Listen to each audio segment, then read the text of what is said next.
말씀은 창세기 12장 1절부터 5절의 말씀입니다.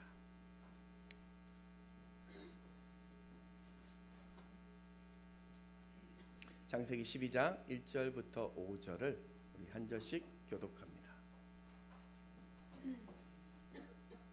여호와께서 아브라함에게 이르시되 너는 너의 고향과 친척과 아버지의 집을 떠나 내가 네게 보여줄 땅으로 가라.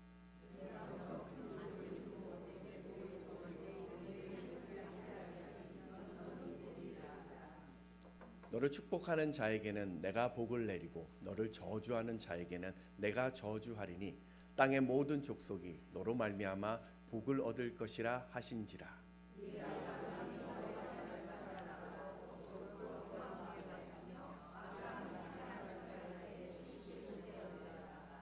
함께 읽겠습니다. 아브라함이 그의 아내 사레와 조카 롯과 하란에서 모은 모든 소유와 얻은 사람들을 이끌고 가나안 땅으로 가려고 떠나서 마침내 가나안 땅에 들어갔더라. 아멘.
오신 여러분 환영하고 또 축복합니다. 우리 옆에 계신 분들과 한번 인사할까요? 사랑합니다. 앞뒤로 두면 사랑해 고백해 주십시오. 네.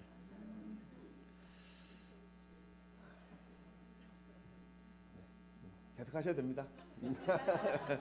사랑의 고백들은 네, 많이 좀 고백하시고 또 들으시고 또 주시고 그랬으면 좋을 것 같아요. 자, 여러분, 우리가 그리스도인으로 산다라는 이 말, 또 하나님과 동행한다라는 그 의미가 뭐 여러 가지로 해석할 수 있을 겁니다. 근데 어떻게 살아가는 것이 이 그리스도인 살아가는 것이냐, 이 부분들을 잘 보여준 사람이 있습니다. 퀴리 부인이라고 혹시 여러분 아시죠? 예, 뭐 이분인데요. 우리 퀴리 부인은 남편 피에로와 함께 이 라듐을 생산하는 법을 발견하게 됩니다. 근데 이 생산법을 발견하고 나서요, 고민을 많이 했다고요. 왜요? 이거를 특허를 낼 것인가, 내지 말게 될 것인가. 당시 라듐이 1g이요 무려 15만 달러였다고 합니다. 그러니까 그녀가 발견한 이 라듐 생산법으로 특허를 내면 아마도 천문학적인 돈을 벌 수 있었습니다.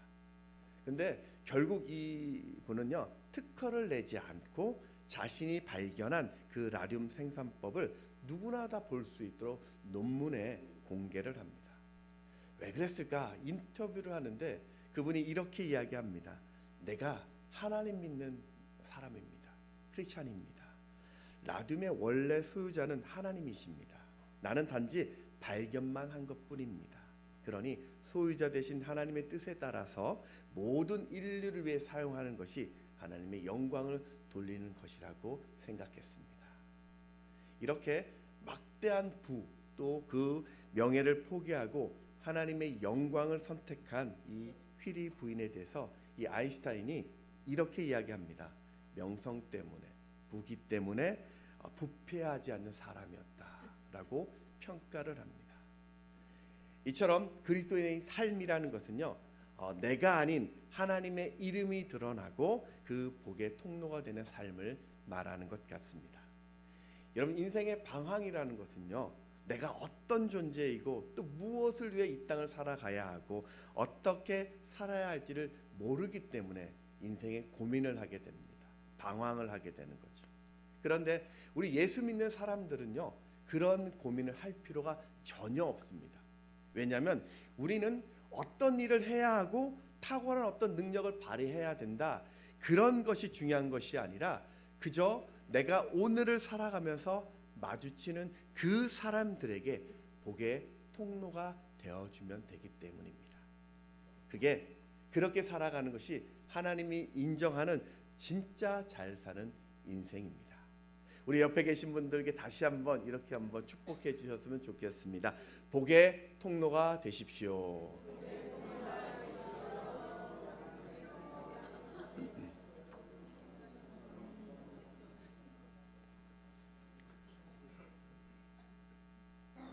네, 오늘 저는 그 하나님과 동행하면서 이 복의 통로로 살았던 그 위대한 인물 아브라함을 좀 살펴보려고 합니다. 아브라함은 우리가 잘 알고 있는 인물이고 또 오늘 이 본문도 우리가 정말 많이 접했던 본문일 것입니다. 다시 한번 이 아브라함의 모습을 또 우리가 묵상하면서 삶의 실천의 방향으로 나아갔으면 좋겠습니다. 아브라함의 뜻은요, 높은 아버지라는 뜻입니다. 아브람 이 뜻이요. 근데 하나님이 이 아브람 이름을 아브라함으로 바꿔줍니다. 아브라함의 뜻은요, 열국의 아버지, 민족의 조상, 아버지로 하나님이 계명을 시켜요. 창세기 17장 5절을 같이 한번 읽어볼까요? 시작. 이제부로는 내 이름을 아브람이라 하지 아니하고 아브람이라고 하리니 이는 내가 너를 여러 민족의 아버지가 되게 함이니라. 아멘. 제가 예전에 이렇게 읽더니 목사님 어떤 분이 새신자였어요. 새신자가 돼요. 목사님, 아브라함은 누구요? 아브라함은 누구예요? 이게 다른 사람으로 알고 있어가지고, 아니면 성경이 잘못됐나요? 분명히 어디는 아브람이라고 하는데 또 어디는 아브라함이라고 이렇게 이야기한 적이 있어서 먼저 한번 좀 소개를 합니다.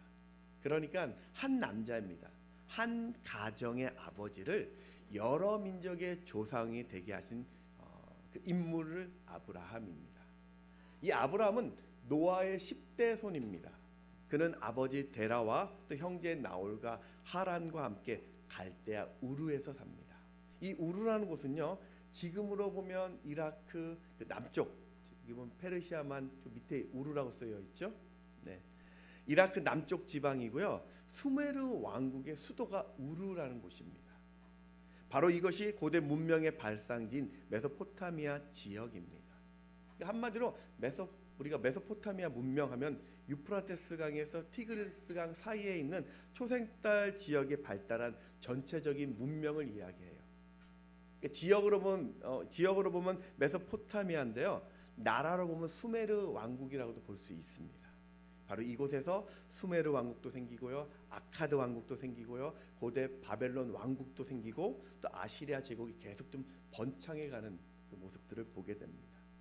이 수메르 문명이 최초의 도시 국가를 이루었고요, 왕정제, 문자, 또 법전, 학교, 전차, 심지어는 맥주 만드는 것까지 바로 여기서부터 시작합니다. 그러니까 초기 메소포타미아 문명 시작점이라고 할 수 있는 곳이 우르라는 곳입니다. 또한 이곳은요, 고대 중동의 우상 숭배의 발원지였습니다. 고고학적 보면요, 지금도 저기 지구라트라고 해서 흑벽돌로 고대인들이 만들어서 저희가 뭐 하는 곳이냐면 달을 섬기는 그런 신전입니다. 이런 것들이 그 지역에 많이 발견되고 있습니다. 이렇게 우르라는 곳은요, 비옥한 토양에 경제적으로 번성했고요, 상업이 발달한, 한마디로 이야기하면 세상 좋은 것을 다 가진 그런 우상의 도시였습니다. 이곳이 바로 아브라함의 고향입니다. 어느 날 하나님은요, 그 아브라함을 부르시고 이 갈대아 우르를 떠나라는 쉽지 않는 명령을 합니다. 그렇게 안 떠나고 싶어도 버티다가 자신의 형제였던 하란이 죽자 이 아브라함 일행은 우르를 떠나서 하란 땅에 머물게 됩니다. 오늘 창세기 11장 31절을 같이 한번 또 읽습니다. 시작. 데라가 그 아들 아브람과 하란의 아들 아브람과 사라를 데리고 갈대아인의 우르를 떠나 가나안 땅으로 가고자 하더니 하란에 이르러 거기 거류하였으며. 이 하란은 또 어떤 곳일까요? 또 지도를 잠깐 보여주실까요? 보면요, 중간에 보면 빨간 표시로 돼서 하란이라는 곳이 나오죠. 중간 위쪽에 보면 이 아수르 제국 옆에 하란이라는 곳이 나옵니다. 갈대아 우르에서 대략 이 하란까지가 960km 정도 떨어진 북부 메소포타미아 지역이라고 할 수 있습니다. 여기도 교통의 요충지였고요, 상업의 중심지였고요, 역시 우상 숭배의 도시입니다. 아브라함 가족 여기서 대략 한 15년 정도를 거주합니다. 누구나 한 장소에서 한 15년 정도 살면요, 그 삶의 안정을 누릴 수 있습니다. 아마도 삶은 풍성해졌고요, 그런대로 이 만족한 생활을 했을 것입니다. 그런데 이 하란의 그 도시, 이 하란의 뜻이요, 낭비하다라는 뜻입니다. 허비하다라는 뜻이에요. 그러고 보면 바로 이곳에서 철석같이 믿었던 그 아버지가 죽습니다. 여전히 자신에게는 자녀도 없습니다. 이 아브라함에게는 세상에 의지할 곳이 없었습니다. 결국 이 하란의 15년의 시간은요, 아브라함 인생에서는 낭비된 시간이었습니다. 그렇게 인생에 기댈 것이 없었던 그때 하나님이 찾아오셨고 또 하란 땅을 떠날 것을 명하십니다. 오늘 창세기 12장 1절을 같이 한번 또 읽습니다. 시작.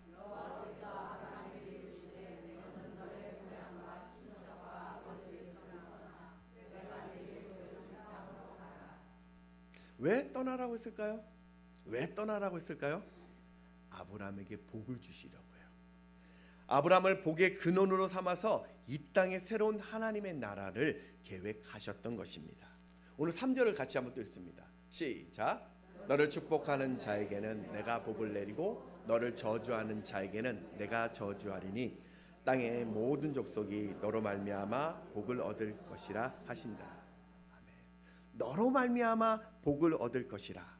바로 이 음성이 아브라함 인생과 그 가정을 완전히 변화시킵니다. 저는 오늘 이 영적으로 아브라함의 자녀가 된 우리도 하나 우리에게 동일하게 주셨던 이 약속, 복의 근원으로 살라는 이 약속을 어떻게 삶 가운데 누릴 수 있을지 두 가지로 좀 살펴보려고 합니다.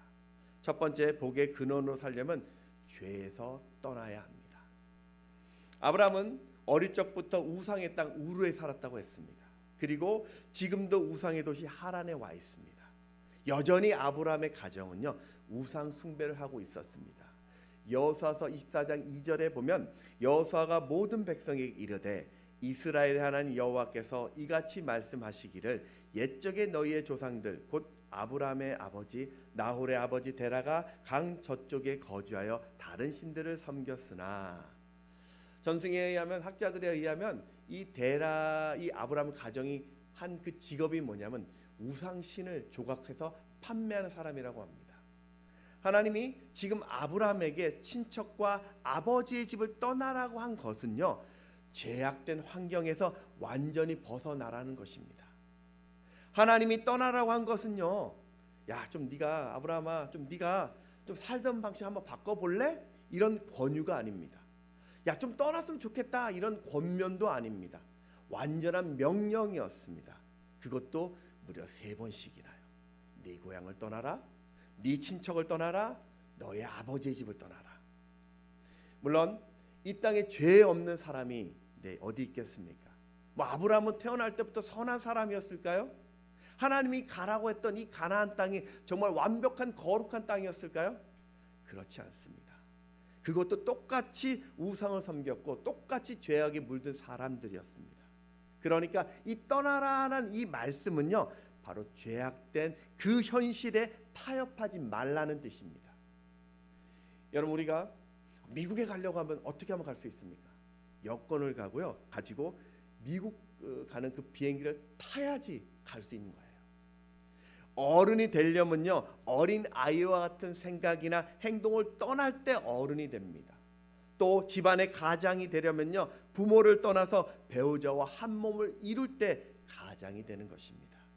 이렇게 떠나지 않으면 과거에 묶여서는 절대 앞으로 나갈 수 없습니다. 여러분, 혹시 여러분의 삶 가운데, 여러분의 자리 가운데 혹시 하란의 자리가 있습니까? 세상 문화 때문에, 세상 환경 때문에, 세상 배경 때문에 묶여버려서 오늘이라는 이 소중한 하루를 낭비하고 있지는 않습니까?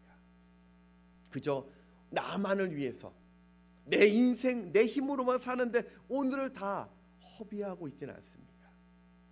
여러분, 당장 그게 필요하고 정말 당장 그게 유익하고 풍성해진다 할지라도 하나님 보시기에 그게 아닌 것이라면, 그게 죄라면요 떠나야 되는 것입니다. 모세도 이 하나님을 위해서 바로의 왕자라는 공주의 아들이라는 청함을요 거절하고 광야로 갑니다. 히브리서 11장 24절 25절을 같이 한번 또 읽습니다. 시작. 믿음으로 모세는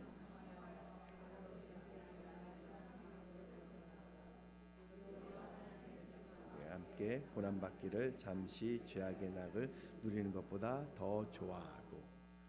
만약에 우리 모세가 바로의 왕자로 계속 칭하고 있었다면, 내가 그 왕궁에서 계속 거하고 있었다면, 그렇게 죄악을 즐기고 있었다면 모세는 결코 목숨을 걸고 이스라엘을 출애굽시키지 않았을 것입니다. 여러분, 우리가 죄에서 떠났다면요 그 다음 해야 될 것은요 그 죄를 다시 뒤돌아보아서는 안 되는 것입니다. 하나님이 그 소돔과 고모라 성에 살고 있었던 이 롯에게 뒤돌아보지 말고 떠나라 했을 때 이 롯의 그 처는요, 아우 내가 그곳에 두고 온 재산이 있는데, 내가 그곳에 두고 온 집이 어떻게 되었을까, 그곳에 있었던 그 밭은 어떻게 되었을까, 그것을 떠나지 못해서 뒤돌아보다 결국 소금 기둥이 되었습니다. 출애굽 때 이스라엘 백성들을 보십시오. 분명히 그들은요 애굽을 떠났습니다. 약속의 땅은 그 가나안으로 향하고 있었어요. 그런데 그들은요 그 땅에 들어가지 못하고 40년 동안 광야에 헤매다 죽게 되죠. 왜 그렇게 됐을까요? 왜 이들이 이런 일을 겪게 되었습니까? 확실하게 떠나지 못했기 때문입니다. 이들은요 틈만 나면 애굽에서 생활했던 그 죄악된 생활을 뒤돌아보고 있었습니다. 야, 그땐 그게 좋았었는데, 그때 그런 일이 있어도 아무 일이 없었는데, 그렇게 다시 되돌아가려고 했기 때문에 그들은 하나님이 약속했던 이 가나안 땅을 가지 못합니다. 제가 지인을 통해서 들었던 이야기입니다. 이분은요, 횡단보도를 이렇게 건너게 될 때 차가 오지 않으면, 또 사람이 없으면요, 빨간 불이라도 이 무단횡단을 하시는 분이세요. 물론 큰 4차로 말고 짧은 도로를 이야기합니다. 저도 어제 그런 것 같아요. 저도 보면 사람들 없으면 그러고 싹 달려가는 그런 거, 새벽 같은데 저도 제가 이거 보면서 좀 회개했습니다. 이분도 자신이 그러면 안 된다는 걸 알고 있어요. 근데 이게 습관적으로 고쳐지지 않은 거예요. 자꾸 보면 이러면 안 되는데 하면서 건너가는 모습들. 그날도 저녁 근무를 마치고 동료들과 같이 가는데요. 그 앞 횡단보도가 있었는데 그 파란불이, 건너가는 파란불이 깜빡거리고 있었대요. 근데 순간적으로 막 뛰어가더래, 혼자요. 동료들이 지금까지 늦었다고 제지하는데도 불구하고 괜찮다고 건너갔습니다. 자신도요, 분명히 늦었다는 것을 알고 고쳐야 된다는 마음을 먹었는데도 또다시 이렇게 자신도 모르게 가더라는 거죠. 정말 건너가다가요, 가운데쯤 불이 바뀌었대요. 그리고 살짝 건너갔는데 세상에 그 앞에 경찰이 서 있대요. 경찰. 자신이 이렇게 경찰을 눈앞에 만난 게 평생 처음이었대요. 그래서 이제 이 경찰한테 가서 자신이 지금 처음이라고, 좀 자신이 퇴근하다가 이런 일이 있었다고 좀 봐달라고 실갱이를 했대요. 경찰이 이렇게 얘기했답니다. 자기는 지금 근무 중이라고. 그리고 당신을 봐주면 같이 퇴근하면서 저 신호를 지켰던 저 동료들이 뭐가 되냐면서 범칙금을 발부했다고 합니다. 이분이 이후로는요, 절대로 무단횡단을 하지 않았다는 겁니다. 이게 떠나는 거예요. 여러분, 복의 근원으로 살고 싶습니까? 그렇다면 하나님이 기뻐하시지 않는 그 모든 환경에서 떠나시기 바랍니다. 영적인 것에 더 우선하십시오. 성령을 슬프게 하시는 그 모든 환경을요, 내려놓으시기 바랍니다. 지금도 묶여있는 죄가 있습니까? 그 죄를 단호하게 끊으시고요, 그리고 다시는 그 죄를 뒤돌아보아서는 안 됩니다. 성령 앞에 구할 때 그렇게 성령의 도우심을 갖고 살아가야 되는 것이죠. 디모데후서 2장 19절 하반절에 보면 주의 이름을 부르는 자마다 불의에서 떠날지어다. 그렇게 불의를 떠나고 죄에서 떠날 때 여러분을 향한 하나님의 위대한 인생은 시작될 것입니다. 두 번째, 복의 근원으로 살려면 약속을 믿고 순종해야 됩니다. 복의 근원이 되어서 내가 풍성히 채워주시는 이 하나님의 은혜를 경험하려면 세상 죄에서 떠나야 하지만 또한 하나님이 약속하신 그 땅으로 들어가야 합니다. 그러니까 떠나기만 해서는 안 된다는 겁니다. 다시 한번 우리 창세기 12장 1절 말씀을 보겠습니다. 시작. 여호와께서 아브라함에게 이르시되 너는 너의 고향과 친척과 아버지의 집을 떠나 내가 내게 보여줄 땅으로 가라. 내가 내게 보여줄 땅으로 가라. 이 말은요, 아직 아브라함은 보여준 땅을 보지 못했다는 거예요. 아브라함은요, 지금 가야 될 그 땅에 대해서 전혀 알지 못하고 있었어요. 그래서 히브리 기자도요, 갈 바를 알지 못하고 그가 떠났다라고 이야기해요. 히브리서 11장 8절에 보면 믿음으로 아브라함은 부르심을 받았을 때 순종하여 장래 유업으로 받을 땅에 나아갈새 갈 바를 알지 못하고 나아갔으며. 갈 바를 알지 못하고 나아갔다. 이 말은요, 주소도 없었어요. 내가 가야 할 그 지도도 없습니다. 내비게이션도 없어요. 그저 하나님이 가라는 말만 있습니다. 아는 사람도 없고요, 한 번도 가본 적이 없는, 그래서 어떻게 가야 할지도 모르는 그 미지의 땅인데요, 그냥 가라고 하는 거예요. 여러분, 이런 무책임함이 어디 있습니까? 성경은요, 이 하나님은 이 아브라함을 하나님의 친구라고 소개하고 있어요. 야고보서 2장 23절을 같이 한번 읽어보겠습니다. 자, 시작. 이에 성경이 이른바 아브라함이 하나님을 믿으니 이것을 의로 여기셨다는 말씀이 이루어지고 그는 하나님의 벗이라 칭함받았습니다. 아멘. 여러분, 절친이라고 생각하는 사람이 이렇게 사람을 대합니까? 이렇게 대합니까? 아브라함은 지금 인생을 걸었는데요. 그러면 그래도 스케줄 정도는 이야기해 주어야죠. 야, 네가 이렇게 될 것이다라는 어떤 플래너 정도는 가르쳐 줘야죠. 당시 아브라함의 나이는 75세입니다. 적지 않는 나이예요. 그것도 혼자가 아니에요. 그에게는 아내도 있습니다. 조카도 있습니다. 종들도 있어요. 그들이 그 종이요, 주인님 우리 목적지가 어딥니까? 라고 물을 때요, 아브라함이 뭐라고 답하겠습니까? 나도 몰라. 그 답입니다. 나 몰라. 여러분, 이게 말이 됩니까? 리더가 이렇게 얘기하면 그 밑에 따르는 사람들이 얼마나 당황하겠습니까? 그런데도 아브라함은 갑니다. 우리 4절을 같이 한번 읽습니다. 시작. 이에 아브라함이 여호와의 말씀을 따라갔고 롯도 그와 함께 갔으며 아브라함이 하란을 떠날 때에 75세였더라. 이에 아브라함이 여호와의 말씀을 쫓아갔고, 지금 아브라함에게는 주변에 도와줄 사람이 아무도 없어요. 가이드 해주는 사람도 없어요. 군대도 없어요. 당시는 이 치안이 발달하지 않아서 여행 가는 것 자체가 목숨을 걸어야 되는 상황입니다. 아브라함의 위대함은요, 이런 상황 속에서도 이루어 주실 그 약속만을 믿었다는 거예요. 그 믿음으로요, 하란에서 가나안까지요 무려 640km를 주저함 없이 떠났고요, 마침내 그 약속의 땅에 들어가게 됩니다. 5절을 같이 한번 읽어보겠습니다. 시작. 아브라함이 그의 아내 소레와 조카 롯과 하란에서 모은 모든 소유와 얻은 사람을 이끌고 가나안 땅으로 가려고 떠나서 마침내 가나안 땅에 들어갔더라. 아멘. 아니, 도대체 하나님이 아브라함에 주신 약속이 뭐길래요? 아브라함이 무엇을 믿었길래 이런 무모한 행동을 하고 있을까요? 창세기 12장 2절에 보면 내가 너로 큰 민족을 이루고 내게 복을 주어 내 이름을 창대하게 하리니 너는 복이 될지라. 네가 큰 민족을 이룰 것이다. 너는 반드시 네 이름이 창대하게 될 것이다. 너는 복의 근원이 될 것이라는 이 약속을 믿었던 것입니다. 사실 이 아브라함은요, 누가 봐도 복받을 사람이 아닙니다. 일찍 형이 죽어요. 남들이 있는 자식, 아까도 얘기했죠, 없어요. 믿던 아버지도 죽습니다.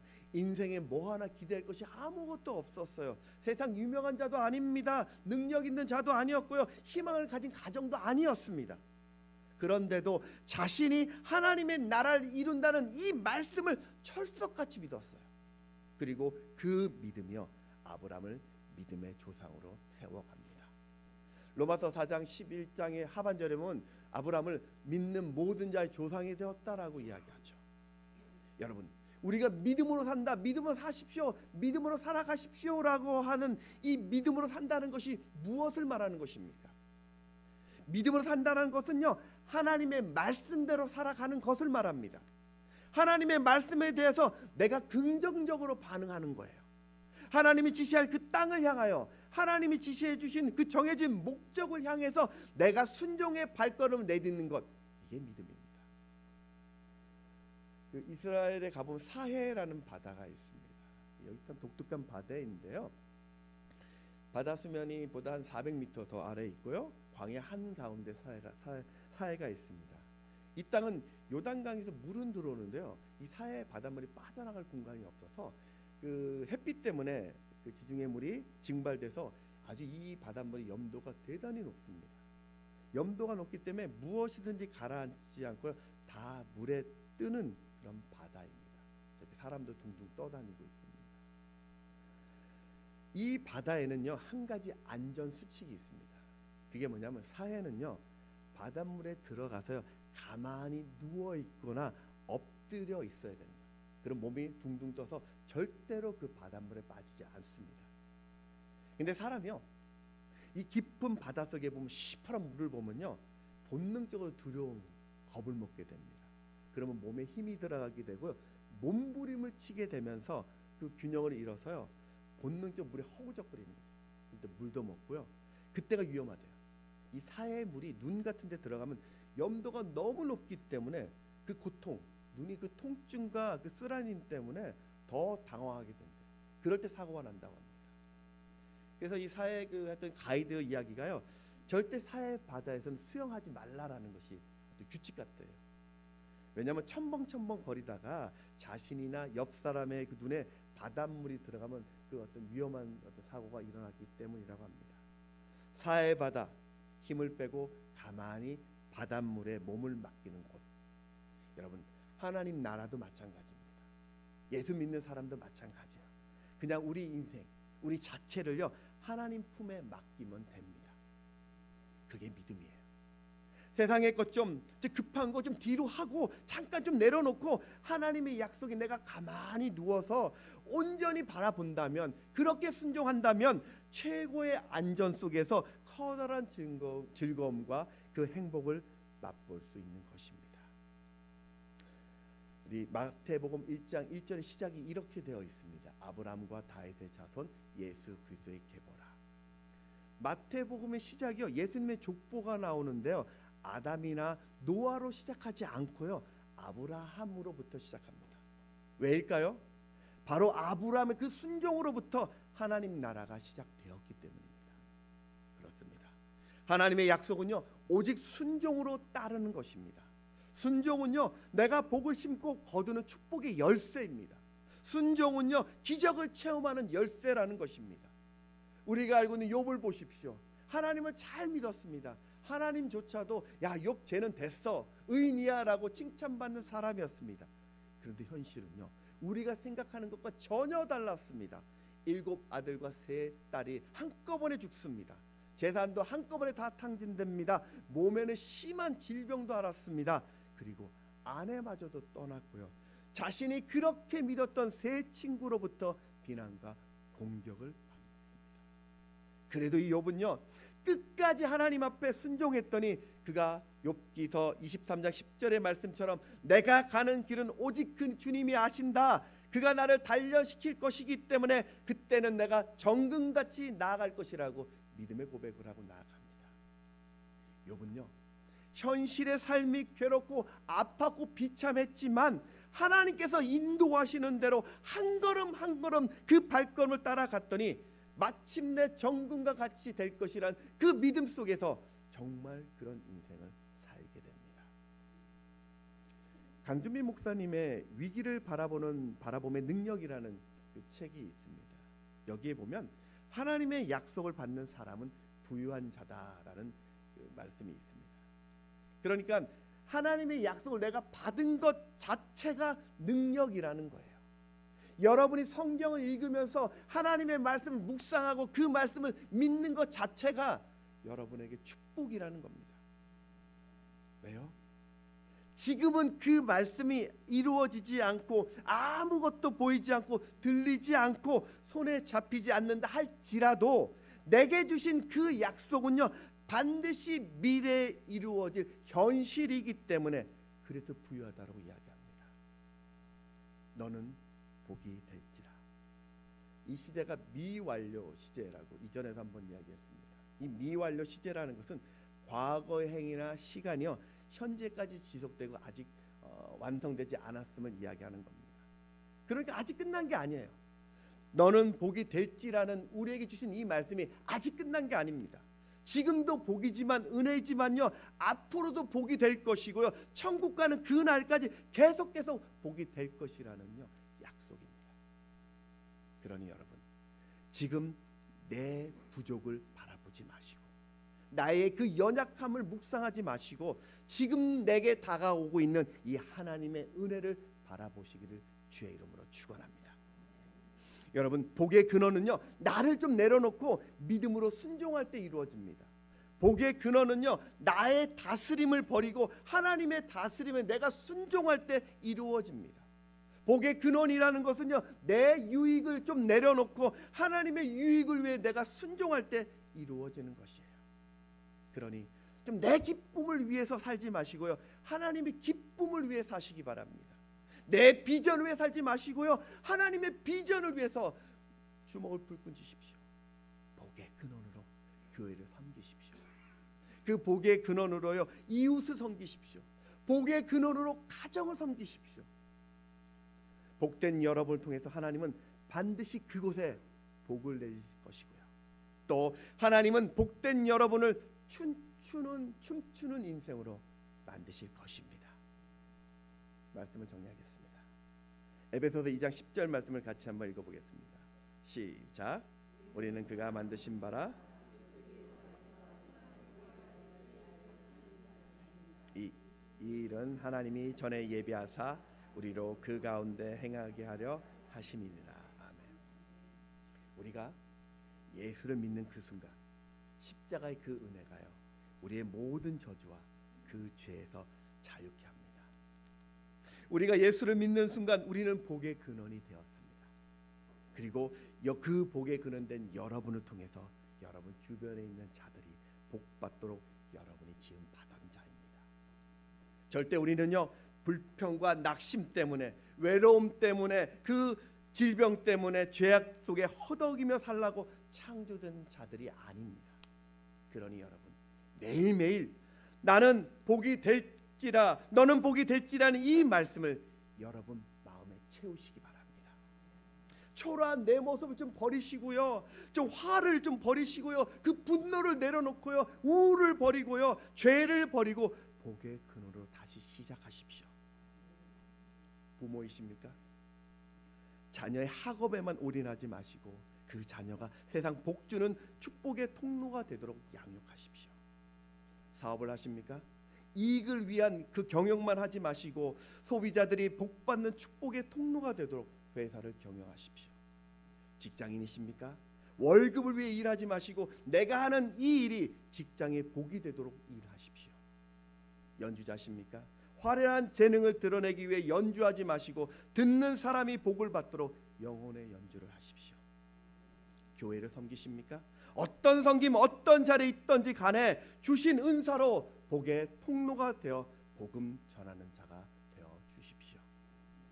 그러면 복의 근원 되신 여러분 때문에 그 주변이 어둠은 떠날 것입니다.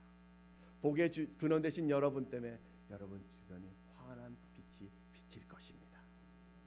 그렇게 올 한 해 하나님 때문에 내 심장이 뛰고 하나님의 이름 때문에 인생이 살맛나는, 하나님 때문에 축제가 되는 인생이 되시기를 주의 이름으로 축원합니다. 찬양하겠습니다.